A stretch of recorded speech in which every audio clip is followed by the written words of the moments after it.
Il rempile pour un 6e mandat. Yoweri Museveni a remporté l'élection présidentielle en Ouganda. Les chiffres de la commission électorale indiquent qu'il a obtenu 58,6% des suffrages valablement exprimés, soit 5,85 millions de voix. Le président réélu de l'Ouganda a fait valoir que son expérience a primé lors de cette élection.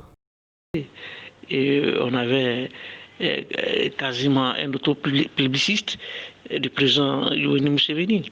Donc il est donc évident aujourd'hui que l'opposition ougandaise ne pouvait pas gagner ces élections, même si elle avait un seul candidat contre Yoweri Museveni, compte tenu de l'organisation structurelle de ces élections. Il est évident que l'alternative politique en Ouganda n'est pas pour aujourd'hui. Les résultats de l'élection présidentielle ougandaise ont été contestés par l'opposition. Bobi Wine, arrivé deuxième à ce scrutin avec 34,8% de voix, a décrié ce qu'il a appelé une parodie de démocratie. Pour lui, la fraude, la répression policière et la coupure d'Internet dans le pays pendant le processus électoral ont permis au parti au pouvoir de réduire les chances de victoire de l'opposition. Yoweri Museveni joue un rôle important de la médiation au sein de l'IGAD au niveau du Soudan du Sud.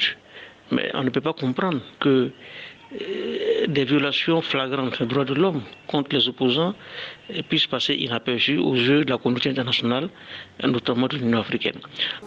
Le taux de participation à la présidentielle ougandaise a été de 57%. Pour près de 18 millions d'électeurs inscrits selon l'organe électoral. Déclaré vainqueur, le président Yoweri Museveni, 76 ans, au pouvoir depuis 1986, a déclaré qu'il représente la stabilité dans le pays.